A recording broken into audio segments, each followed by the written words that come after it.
stuff connected, so we'll get started in just a minute or two. How you doing, Dr. Bolden-Tiller? We'll get started in just a moment or two.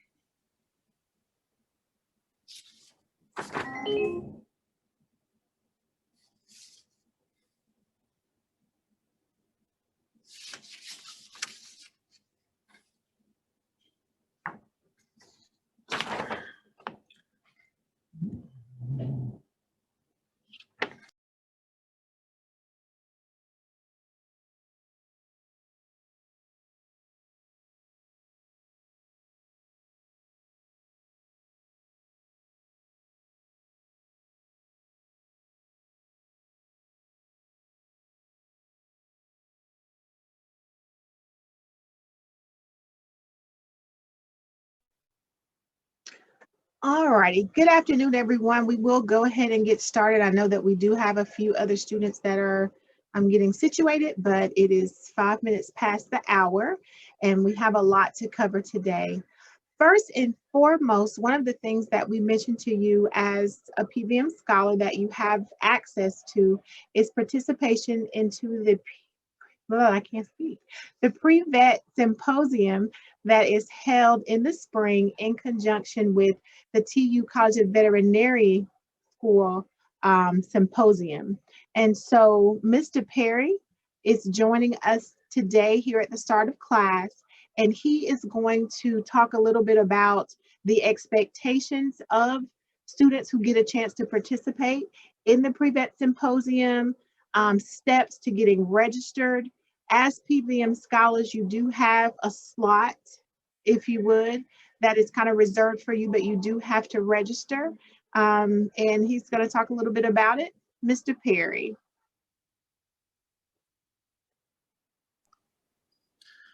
All right, thank you, Dr. Bolden-Tiller. Greetings to everyone. Well, in receiving some information about the 55th Annual Veterinary Symposium, the pre-vet session week. Can you hear me? Can you hear me? Yes. Yes. Yes, sir. Yes, sir. We hear you, Mr. Perry. Mm-hmm. Okay. I thought it was some technical difficulties. I'm sorry. I did receive some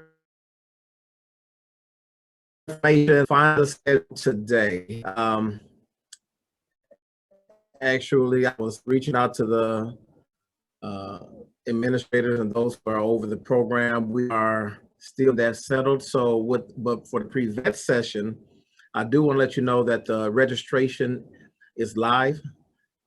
We have the website that Dr. Bolden-Tiller will share with everybody. The pre-vet session will be on March 18th. It will be a 3-hour slot from 9 a.m. to 1 p.m. Actually, 9 a.m. to 1 p.m. And we will have a keynote speaker in Sierra Davis. She works with the USDA. And then we also have another speaker that is our hospital administrator here on our Tuskegee University College of Veterinary Medicine Teaching Hospital, Dr. Willis Henderson. She will speak to the students on what's in it for me, because a lot of students, it will be advantageous of you to learn the different avenues of what you can do with a doctorate of veterinary medicine, besides just going into a clinic. And she will give you different avenues, things that you can do. Then also other things like financial literacy and how to really prepare yourself for not only vet school, but prepare yourself for after vet school. So, and then the third session, or to conclude the pre-vet session this year, we will have admissions presentation given by me. I will make sure that everybody is on the same page as far as admissions criteria, any new changes, the process this year. Things are pretty much the same, but things are going to have some difference, maybe different changes that we're going to probably put in to make sure that this virtual way of doing things is more simplified for you, because there was some problems this past year with trying to get everyone situated with admissions. So we want to make sure that everyone understands completely what you need to do to prepare for this coming up admissions process. And if you're not applying this year, what you need to do preparing for the coming years, if you're a junior or sophomore, and what you need to do to be successful. So it will be 3 sessions for the pre-vet session. Like I said, the keynote speaker, Sierra Davis, Dr. Willis Henderson, and then myself with the admissions presentation. Other than that, there are other things that you can participate in for the veterinary symposium. The veterinary symposium actually is just going to be the 18th and the 19th. At first, it was going to be the 17th through the 19th. So there are going to be some changes, and we will be updating you on all the changes. They're finalizing the schedule today. They couldn't get it to me in time enough because it's a lot of different platforms that we are trying to utilize to make sure that we present a great package for you. But you will have opportunities to attend lunch and learns. There will be exhibition halls where you have the opportunity to chat with the exhibitors, and different presentations like small animal presentations. You will get a chance to do large animal sessions and lab animal medicine, human animal bond series. So you'll be able to attend a lot of those sessions, be able to hear a lot of great speakers and presentations concerning large animal, small animal, human animal bond, and lab animal medicine. So bear with us, but right now for you, get registered. Being a PVM scholar, you have access to anything that we pretty much try to do here at the College of Veterinary Medicine. So please register. Everyone has a spot that's a PVM scholar. That's part of the perks of being a PVM scholar, because no matter how many slots we have filled, you will always have a slot. But we definitely want to make sure that you are aware of the pre-registration that's starting today. And hopefully after this, Dr. Bolden-Tiller can share that with you, and then we'll go from there. Are there any questions from me?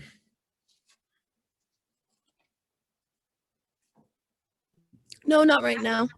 Not right now? Any questions? Yes. Yes, this is Morgan Banks. I have been trying to set up a meeting with you. I've sent like 3 emails, and I wanted to know if I could still set up a meeting with you. You can. The only openings I have will be for next week, Thursday or Friday. So you can give me a call after the class, or actually just email me. Give me write this down. I have times available on Thursday for 9:30 all the way up to 12 o'clock. Mm-hmm. And on Friday, I have openings from 1 o'clock to 3 o'clock. You can email me a preferred time, and I'll send you out a Zoom link, and we can meet. Okay, thank you. You're welcome. Are you located in the vet school near the library? Where's your office located? It's in Patterson Hall on the 1st floor.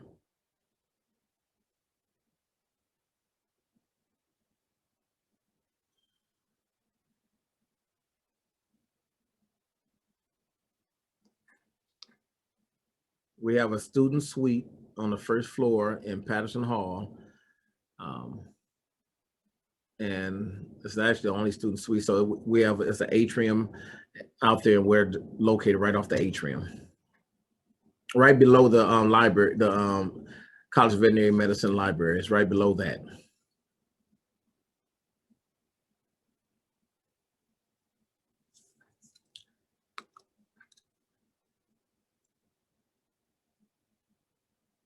Okay, I'm looking at the chat.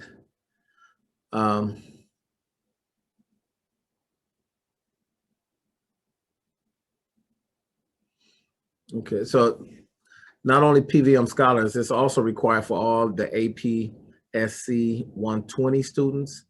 So the question was asked, how do we register? The registration, once again, Dr. Bolden-Tiller, I sent it to her. She will disseminate it to you. It's just a link that you click on and you completely fill out the form. And once you fill out the form, it will come directly to me and we'll make a list of students that have been registered.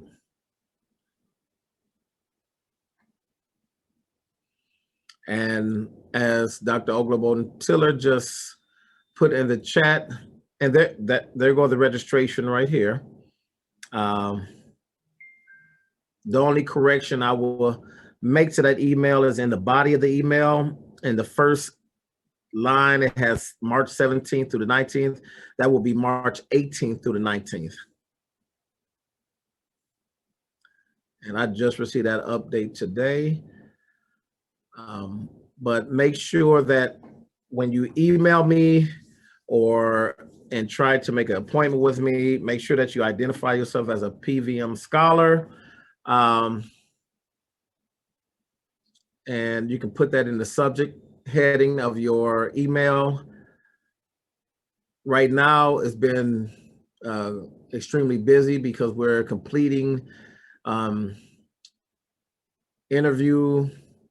we're completing interviews, but we're doing the process. We're completing the process of trying to form and shape our class of 2025, and it's been extremely busy. So if you tried to reach me the last week and I have not got back to you, please forgive me. I'm trying to get back to most of the emails right now. To make sure that we stay in communication. But please, if you're a PVM scholar, please put that in your subject head of your email so I can identify that and try to get back with you sooner than later.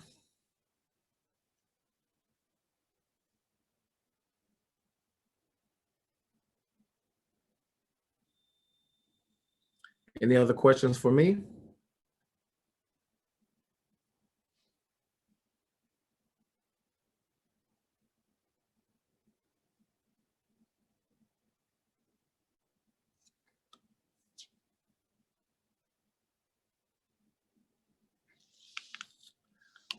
Dr. Bolden-Tiller, can you think of anything that I probably haven't mentioned that you would like me to mention? No, Mr. Perry, I think that is it. Those are the most important points. We just want to make certain that the students are aware of the symposium and how to get registered. And that's that. And Mr. Perry, thank you so much for being available to our students. I know that it's a lot because we do have a lot of students trying to contact you. And so our PVM Scholars Program Assistants, Taylor and Darrell, will also help with getting students scheduled based on your availability and their need to see you. So that'd be great. And I will also try to create a link or send a link. I'll create a link this coming up week only for PVM scholars. I'll send it to you so they can have that they can go ahead and book themselves based upon my availability. That might work better because honestly, because I don't have a recruiter yet, I'm taking it in the bulk of all the emails for the office. And so I'm trying to prioritize a lot of that, but I want to make sure that I have a certain way for PVM scholars to contact me and schedule for me. So, and I disseminate that to you and also Taylor and Darrell, and that way everybody can kind of be on the same page as well. Perfect. And we'll get it out to our approved PVM scholars. And then also I will get the remaining details about the symposium once it is finalized. I do apologize about that, but they've been going back and forth. This is COVID has presented new challenges. So we're trying to get all that together. So I do appreciate allowing me to come and speak to the class. And like I said, if anybody have any questions or concerns, please feel free to reach out to me. Perfect. Thank you very much, sir. Thank you. Have a nice day. You too.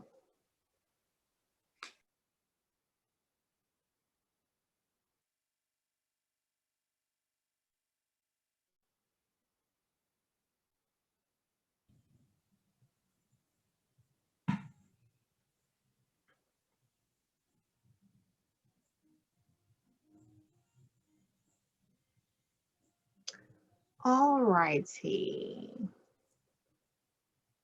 Did anyone have any questions that wasn't answered with regards to the symposium?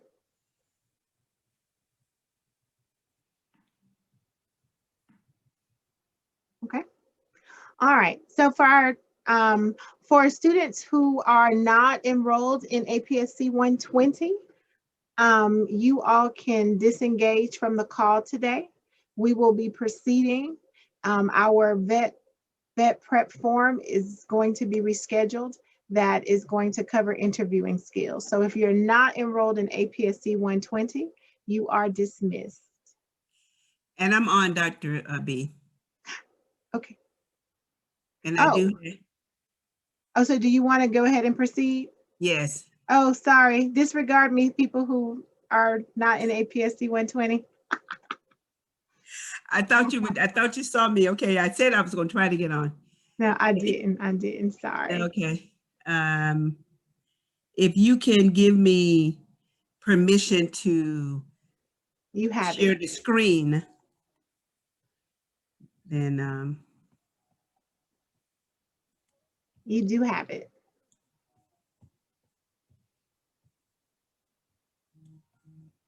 So good afternoon, everybody, on another midweek on the 17th. And you'll probably hear this again as you get closer to your interview schedules for veterinary schools and veterinary colleges as you get close to that point. And I know many of you are in your first year, but you can use these tips anytime you are communicating with anyone that you're looking for a job or employment, any place. Doesn't have to be vet med there in general. So this interview skills should have been uploaded. Don't know yet. And if not, but you all can see my screen, right? Yes. Okay.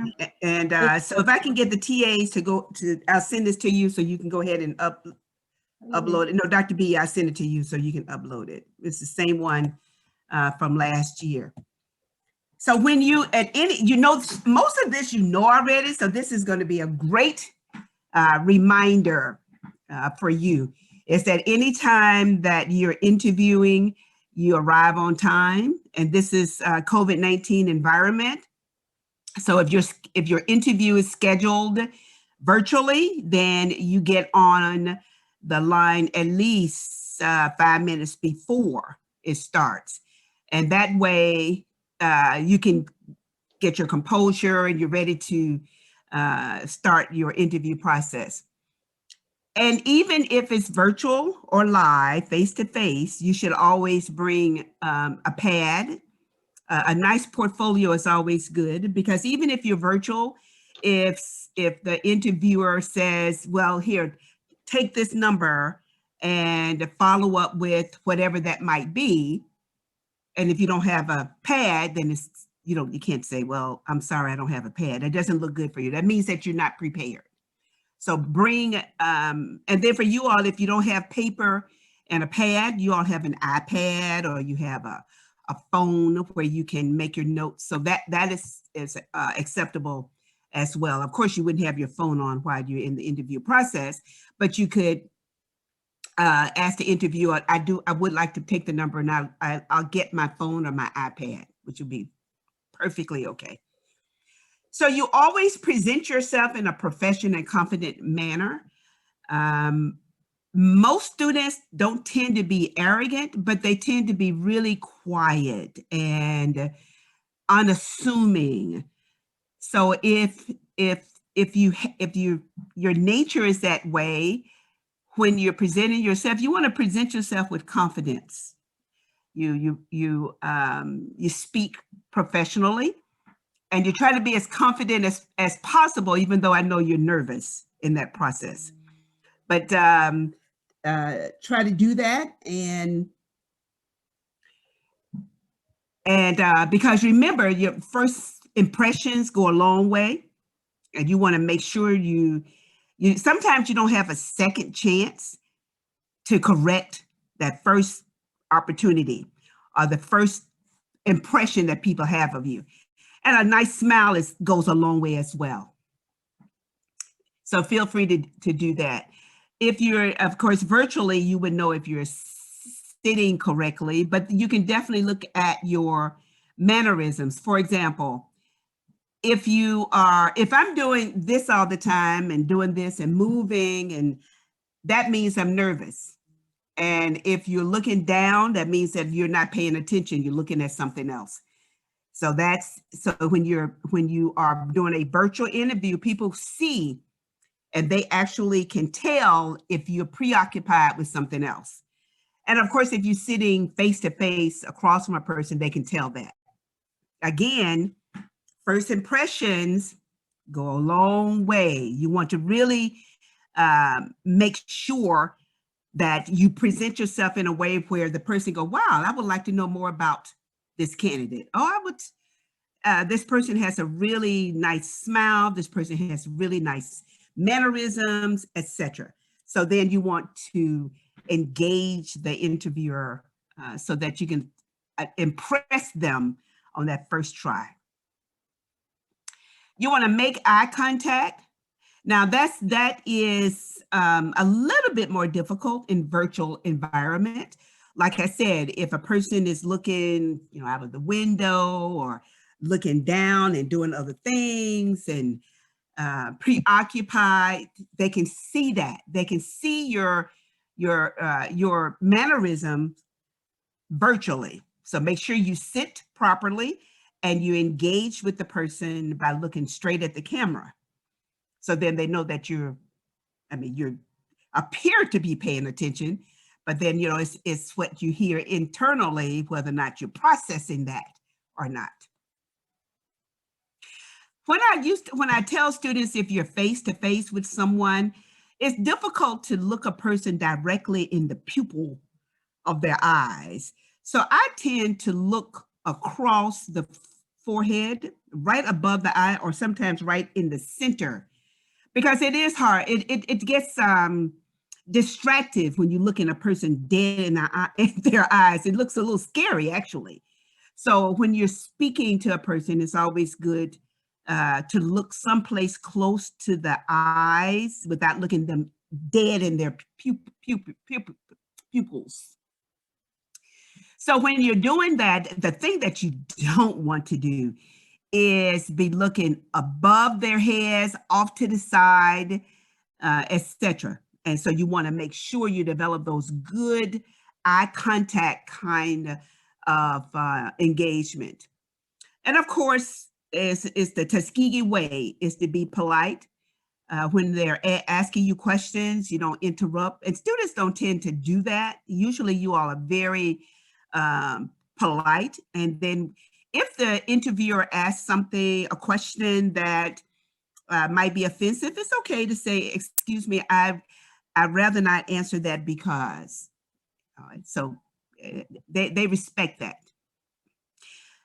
I would suggest that you think before you speak. Sometimes students get a little cocky and they think they know so much, and then they say something that get themselves in a corner or get themselves trapped. And now interviewers don't tend to do that, but they definitely will follow up on a comment that you might make that doesn't make any sense, especially if you think you know and then you don't have all of the information.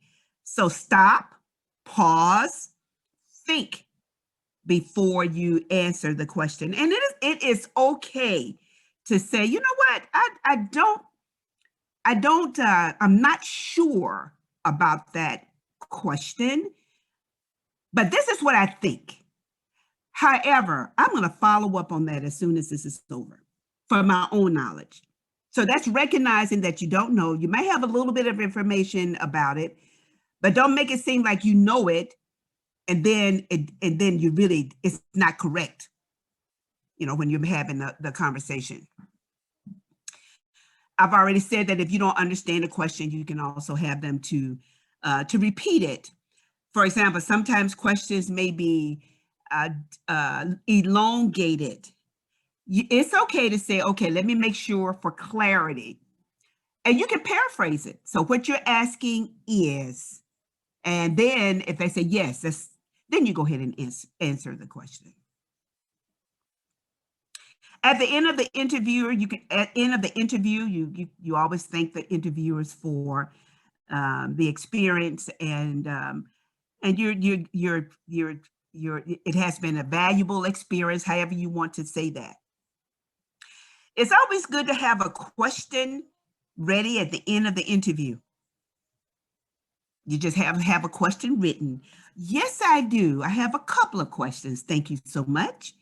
And you pull out your iPad, pull out your phone, pull out your pad. And there may be some questions you already know the answer. But it says to the interviewers that, wow, this person has really researched and they're prepared for this interview. A thank you note to the interviewers is not needed. It doesn't give you any brownie points. It's optional. It's up to you. If there's someone that you may have connected with, maybe they were from the same state, or they know somebody that you know, or something like that, you might want to send them a personal note. But a thank you note doesn't get you into vet school, but it's a nice gesture. So if you feel free to do that, if you feel so impressed to do so. So what to avoid? The ahs and the likes. Now I say ah, and I try not to say them as much as I can. You're gonna say ah because it's a buffer for you as your brain gets ready to say the next word or the next thought. And that's okay. But you don't want to say every sentence, every other sentence is ah. And the other one is like. Let's try not to do too many of those. I have students to write the word like someplace on their computer and put a line through it. So it reminds them to not use that word. I remember when I was at Michigan State, and there was a student who said like so much until it was difficult to even understand what she was trying to say. That's excessive. So let's try not to use that. Being aloof, distant, detached, unfriendly, and I mentioned that to you already when I was with you before, is that if you are not paying attention, we can tell. And if you are doing other things, and that means that this is not important, this interview is not important. And that's a little bit difficult in this class because you might be saying in your head, I don't want to hear Dr. Perry, I want to do something else, and that's okay. It's just not going to come out of your mouth. But you may think whatever you like.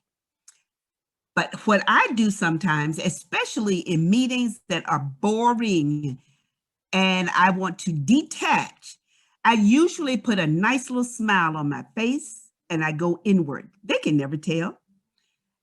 I only hear my name or I hear something or word that caused me to come out of that trance. You don't have to worry about that in an interview because you are attentive, because you want to hear every single word the interviewer is saying so that you can respond intelligently. We try not to do too many short answers, and by golly, please don't do long answers over. That means you're talking too much. So you got to find that happy medium. Don't ramble. If you get caught and you don't understand or you don't know, just say, you know what? I need to research that. Cut it. Because people then know that you're just rambling and then they can't get through the rest of the interview. So those are some quick tips and what to avoid. Now let's move down to preparation. In all that you do, you want to show the interviewer that you're prepared and you've done your research. So if you're meeting with a veterinarian, for example, and you want a summer job, go to their website and then you're ready for your question. I see from your website that you all also do exotics. I am really interested in exotics. And the reason why is because, so that's, you've done your homework. You researched the person, you researched the hospital where you want to work, or establishment or whatever that might be. And then for an interviewer for the veterinary school, you want to make sure that you research that particular school and college.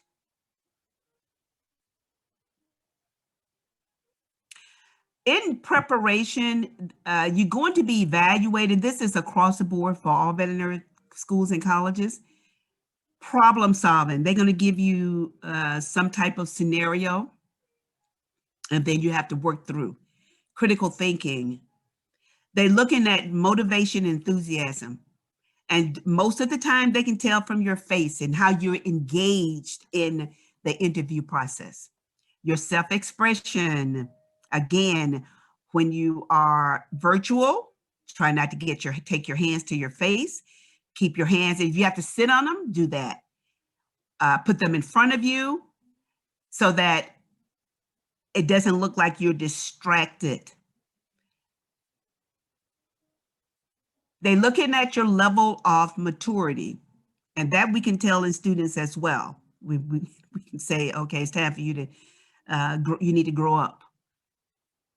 So level of maturity, you're presenting yourself with self-confidence and professionalism. Try not to do a lot of laughing, a lot of talk, because you're nervous. And even if you do that, let's try not to do that too many times. What is your potential as a veterinarian? Why do you want to be a veterinarian? And I say this to students and candidates often. Try not to say I love animals, because animal rights people love animals, but they don't want you to eat anything, nothing that's living. So I love animals means so many things to many different people.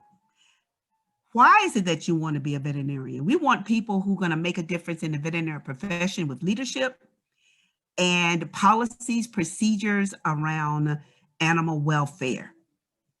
So you think about that. You know, why do you really want to be a veterinarian? Is it, most of the time people don't say, well, I want to make a lot of money, because there's no money in veterinary medicine. It's primarily service. There are so many opportunities in veterinary medicine. You just don't practice.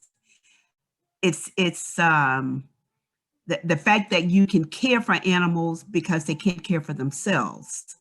That's a part of animal welfare. They also look at your interpersonal skills, your respect for others, your respect for ideas, other people's ideas. None of this is my way or the highway sort of thing. So you respect others' opinions, because that's what makes the world as it is. We have different, a diverse world. And so therefore, people have their own expressions and opinions about things. So you want to express there. What do you know about different cultures, ethnicity? And they're probably going to ask you about, they may or may not, they may ask you, do you have any experience around or engaged in areas of diversity? Have you worked for a veterinarian from a different ethnic background or a different race? Or have you socioeconomic areas, etc.? They want to see you as a well-rounded, holistic kind of a person that they want to add to their group of students and veterinary medical graduates. The rest of these bullets are the remainder of these bullets is for you to look up in your homework. So when you prepare yourself, you give us a brief introduction of who you are, Again, you want to be brief. You want to highlight some of those areas that would make you better, more marketable than the student in this Zoom call below you or next to you. So if you look at 60 people on this call and we only have 50 slots of all the 32 veterinary schools, there's only 50 slots. How are you going to make yourself more marketable? And that's what it's all about. So it's unfortunate for the other 10, but that's life. So you want to make yourself more marketable. You want to sell yourself as the best candidate.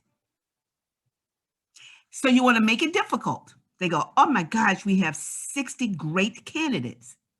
So we have to use some other criteria to be able to select them. That's the kind of student that you want to be. And I mentioned already about why you want to be a veterinarian. Spend some time researching that. Research as much as you can about veterinary medicine.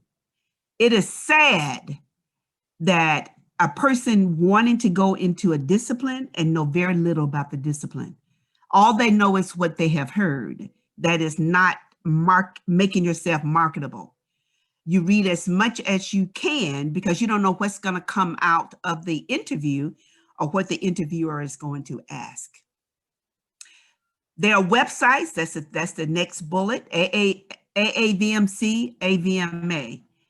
Organized veterinary medicine. Veterinary medicine, our organization that keeps us controlled is the AVMA and protects us as veterinarians is the AVMA, American Veterinary Medical Association. Under the AVMA, there are VMAs, Veterinary Medical Associations, usually in each state. And those associations report then to the AVMA. That's what they refer to as organized veterinary medicine. So let's see. Eli, what state are you from? Alabama. Okay. In the state of Alabama, there's the Alabama Veterinary Medical Association. The president of the Alabama VMA is Dr. Randy Davis. He'll be speaking at the white coat ceremony to our upcoming third year students, upcoming and seniors. Every year, the Alabama VMA participates in the white coat ceremony and our graduation. So I am a member of the Alabama VMA. When I was in Michigan, I was a member of the Michigan Veterinary Medical Association, VMA. So whatever state that you're from, you go look up that organization. Let's just say you are applying to Michigan State. You're from Michigan. You're applying to Michigan State.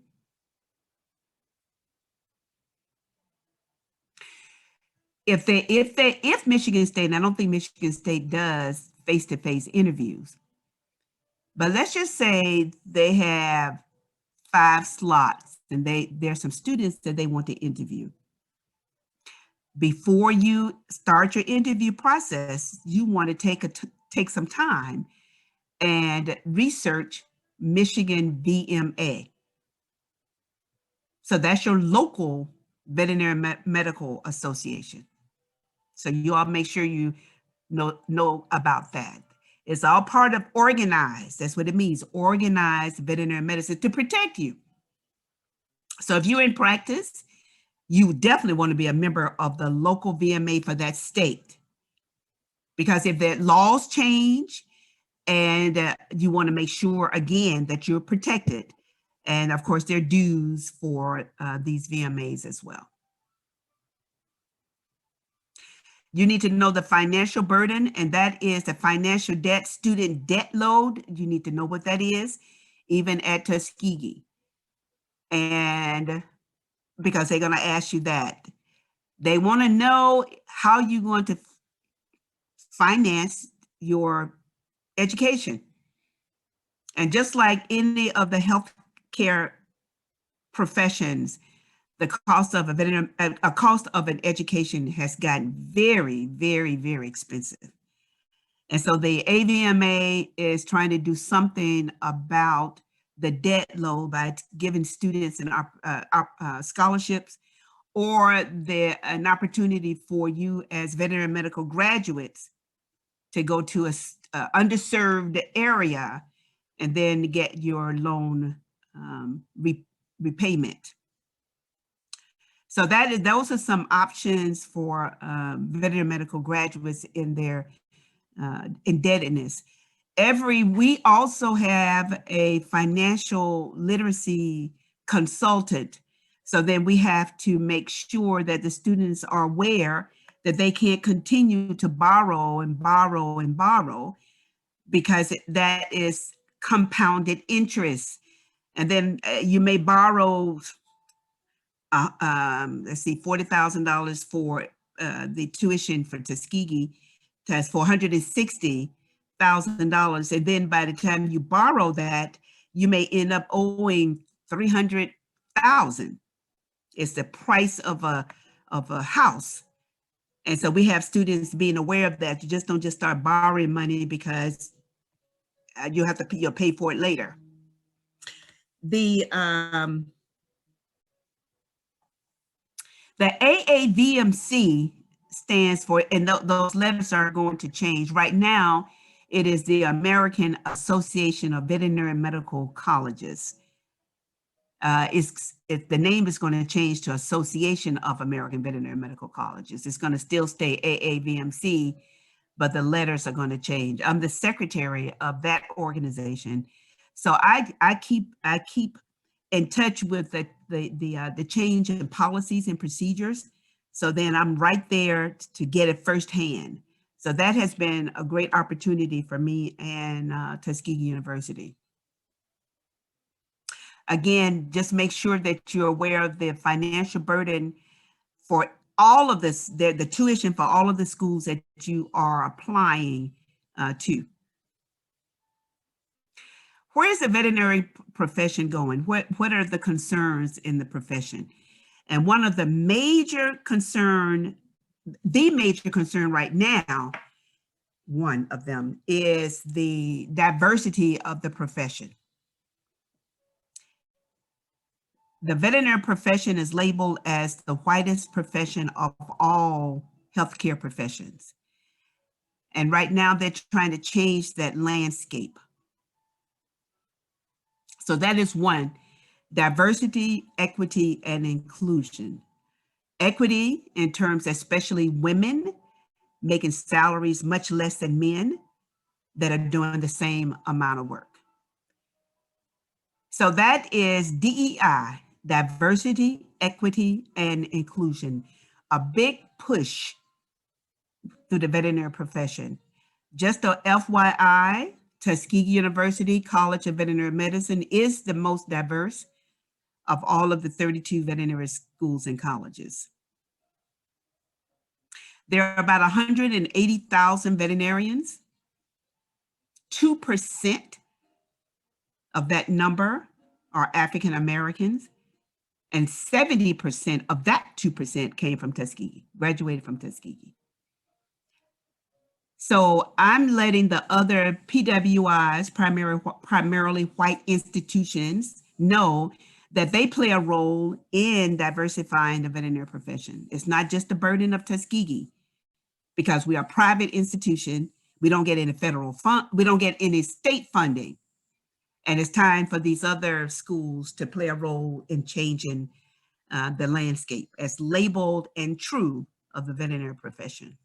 You can do that yourself when you graduate and become a leader in the veterinary profession to make a difference.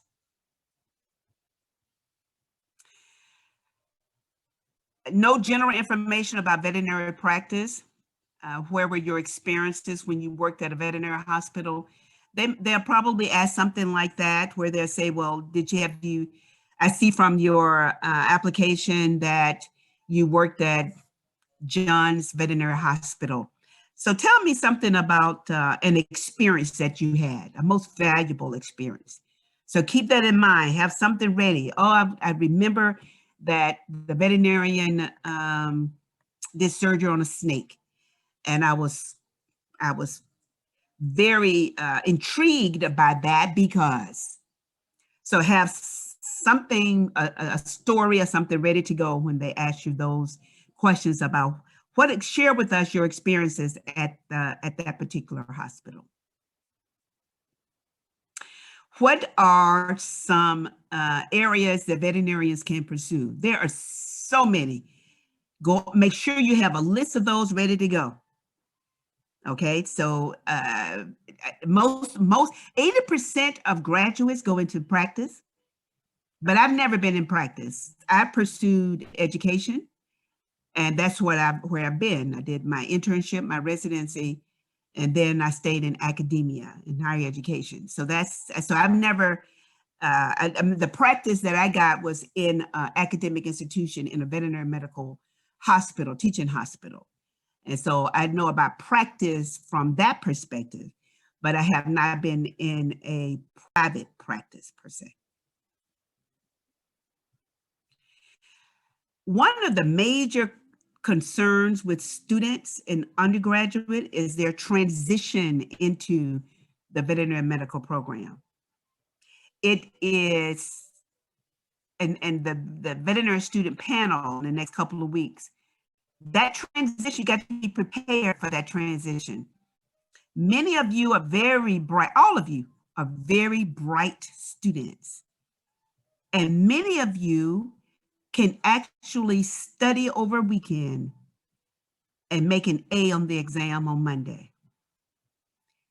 Do not carry that into a professional program, especially a medical program that is very rigorous. You want to study along the way. You want to prepare as if your exam is after the next day after a lecture. When students are used to making A's, and then on their first exam, they fail, they go into a spiral. So we don't want you doing that. If that occurs, whatever school or college you are attending, there's a counselor and there's some type of social worker person, or there is an academic advisor that you need to pursue right away, so that you can get back on track.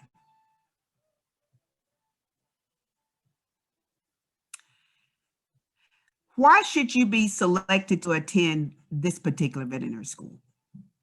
And again, you would have already done your research. So you say, well, you know, I researched Michigan State and I found that it has blah, blah, blah. And I'm interested in pursuing that.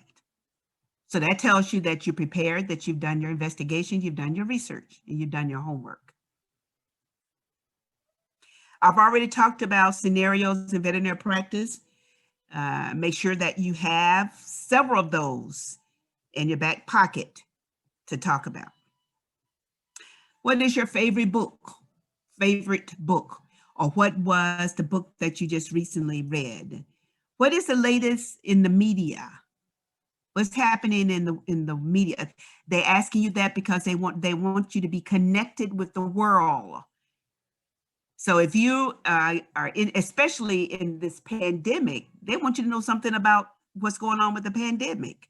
They may ask you, well, what's the difference between a rapid test and other type of test for COVID-19? What does that mean? So that's just basic kinds of questions that you should know. I mentioned about the global issues. Make sure that you're not disconnected from the world. So you want to just make sure that you prepare for that. Who inspired you to be a veterinarian?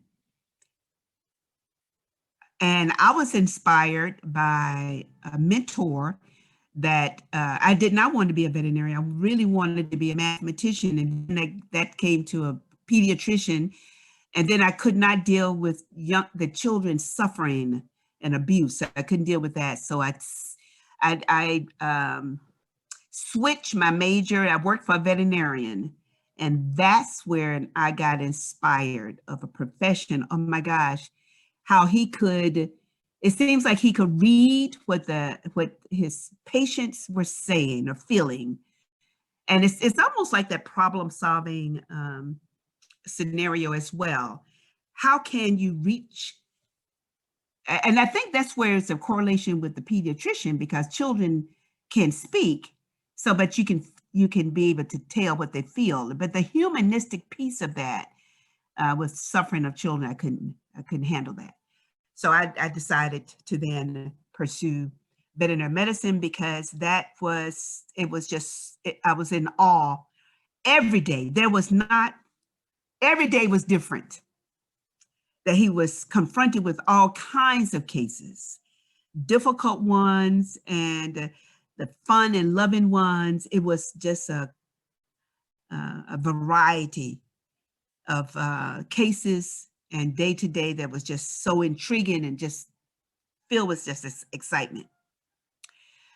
Okay, so you need to know something. You need to know your limitations. What are some of the things that you want to work on, your assets? I don't like to call them negative assets. I like to refer to them as just limitations. These are some things about me that I would like to work on to get better. So have those ready, your strengths and your limitations. Know about health insurance for animals. That has a hot topic now. More and more pet owners are getting insurance for their pets, because veterinary medical services also getting expensive because there's a lot to offer with these alternate imaging modalities. So then owners can pursue or be referred to referral hospitals to get top-notch care now. And so they want everything that they can get for their beloved pet that's a part of their family. That's why we call pets. And then for the other animals, horses and cows, we just refer to them as animals. But even some of them, owners refer to them as, some of them as pets, because then after they have retired them, they become part of the family. What are your plans if you don't get into veterinary school? You need to have a plan ready to go. You don't want to say, oh my gosh, I don't know, I fall apart. Well, no, that's a sign of immaturity. Okay, so be ready to let them know what are your plans if you don't. Pet overpopulation, animal shelter medicine, spay, neuter clinics. That's know that. Corporate veterinary medicine is on the rise now. Be ready to talk about that if they ask you that. How do you handle conflict with colleagues or conflict with your peers? You should have some idea about that anyway. You're dealing with that in your own environment. I'm sure all of you have had some type of conflict. And the idea is to end with some adaptable resolution that's a win-win for both parties. Shortage versus surplus of veterinarians. There are some people who say that there is a shortage. Well, then there are veterinarians that's overpopulated in certain areas, where urban versus rural. Well, there's a shortage in rural areas because when you graduate, you're trying to find some place that you can make high dollar salary so you can pay back your indebtedness. So it's a catch-22. But if you go someplace that's underserved, then these areas could pay for your indebtedness, your loans. And then some of these corporate places are also paying for student loans for you to go and work for them. Wellness programs, how do you take care of yourself? How do you maintain your sanity in a rigorous program? And this environment? How do you take care of yourself? That is very important. 1 out of 6 veterinarians have considered suicide. We have an increased suicide rate amongst students in health professions. It's not just vet med, it's all of them. So know a little bit about that, and how do you manage through that process. And we talked about animal rights versus animal welfare. Know the difference between the two. And so we were impacted by the animal rights group. And so, and our surgical program was severely impacted. So we had to go with an alternative to get students trained in surgery. Animal welfare is what it's all about in terms of veterinary medicine. So it is 4:59. That is my presentation. I will stop and allow time for questions.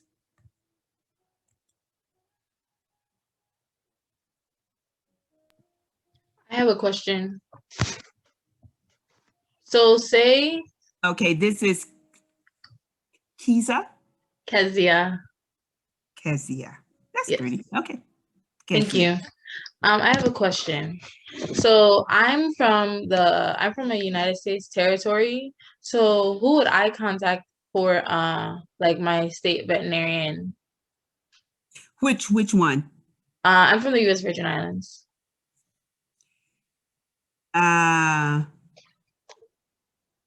There is a Puerto Rico VMA, Virgin Islands. Let me check on that one, because we do have graduates in the Virgin Islands. Tuskegee graduates. Did you know that? Yes, I know of one. Okay. Ask him. What's his name? I know females. Okay.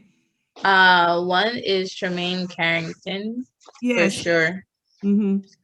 And then another one, I can't remember her last name. I mean, her first name. U.S. Virgin Island. Okay, so Kezia, if you could please put that in the chat.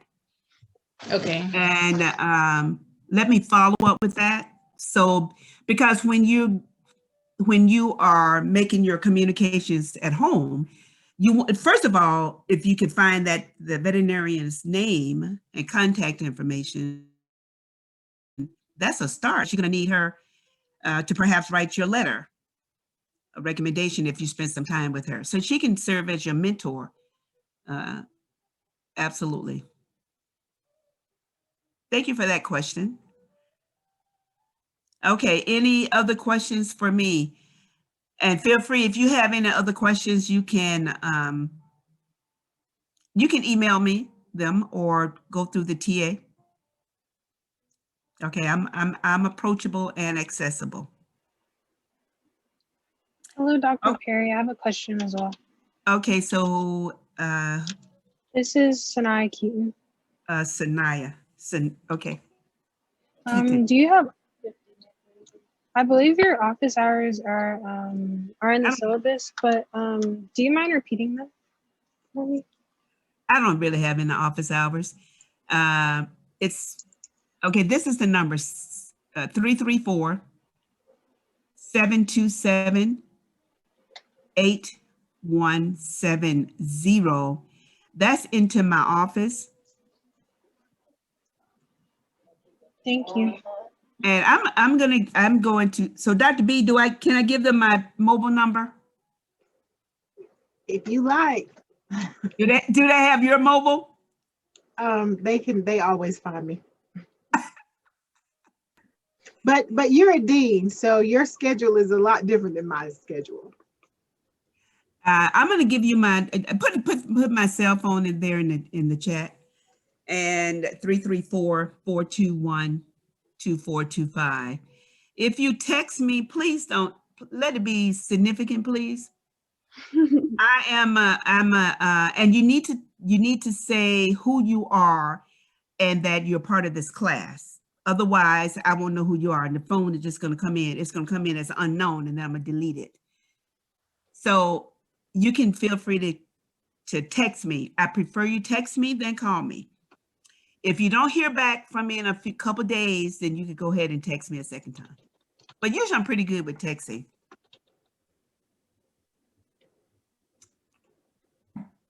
All righty, Thank Ms. you. Keaton. You're welcome, Ms. Keaton.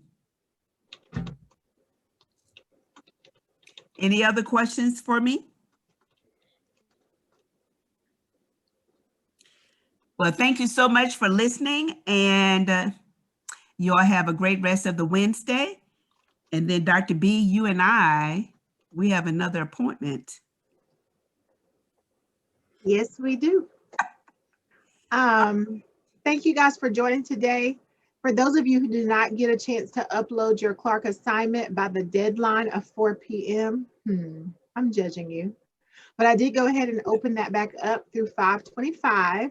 So you do have about 20 minutes to upload that assignment. Please do take a look in the assignments folder. There is a folder for assignment upload specifically. So the instructions are in an instruction folder and the uploads are in a separate folder for all of your assignments that you have due now through midterm, thereabouts. So go ahead and peruse those. Several of those assignments are due really soon, including your personal statement, which is due on February the 20th. So please do take a look at the information regarding personal statements and complete your personal statement assignments. Okay. Let me know if you have any questions or concerns. You can email me, but it is best that you make an appointment during my office hours, which are on the syllabus, because that's when I'm free. Otherwise, I'm in somebody's Zoom call that's not, or either class. So my office hours, I'm free for you all. Okay. If you have any questions or concerns, let me know. I know that we have a couple of students who got added a little bit late to the class. You should still be able to access the first assignment that was due, which was to join PVM Scholars. If you haven't completed that already, do so by this Friday, and just make certain that you email me and copy the course assistance when you have that task completed. Okay. Any final questions, concerns, etc.? I have a question about the mentor assignment. Okay. So like, who exactly does that need to be someone that I live around right now, or like? They just need to be a veterinarian. They need to be what you aspire to be, which is a veterinarian. Okay. Because like I have back home, I have a vet that I shadow who would be like I would consider, but I didn't know when it said you needed to do stuff over a month. Does that mean I have to travel back home to go shadow them again, or just talk with them? You don't have to shadow them. You have to meet with them. You don't have to actually do a shadow experience. I don't think it requests that. Okay. I don't think so. So that means we'll have to meet in person, or can we do it virtually? You can do it virtually. Okay. 2021, baby. However you meet with them, meet with them. Okay. There is no box. I don't even want you to think outside of the box. There is no box. Just get the assignment completed. Okay. We take all correct answers here. Okay. Other questions? I had another question as well regarding that assignment. Okay. Is there an upload box for the first two parts? There is in the assignments uploads. Okay, because I looked at it. They're probably going to appear around the deadline. So usually your uploads will appear a day or two before they're due, not before. Yes, ma'am. Okay, they're preset. So I don't want you uploading them 5 weeks early. You can do them 5 weeks early, but I don't need you uploading them 5 weeks early. It's not good for the ministry. Plus, Blackboard, as I'm sure you're experiencing across your classes, is glitching like crazy.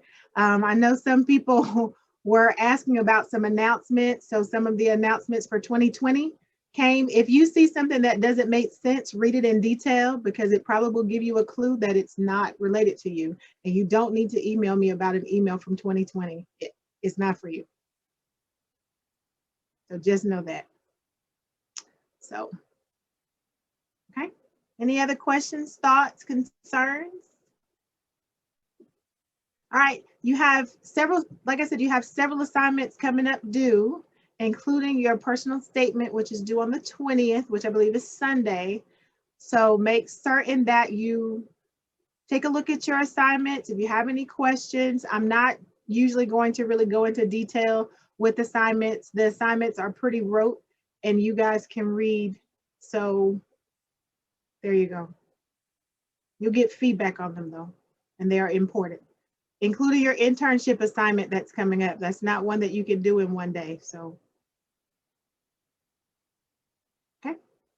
All righty. You guys take care and we will see you next week. Thank you. You're Bye. welcome. Thank you. Thank you. Bye. Bye. Thank you.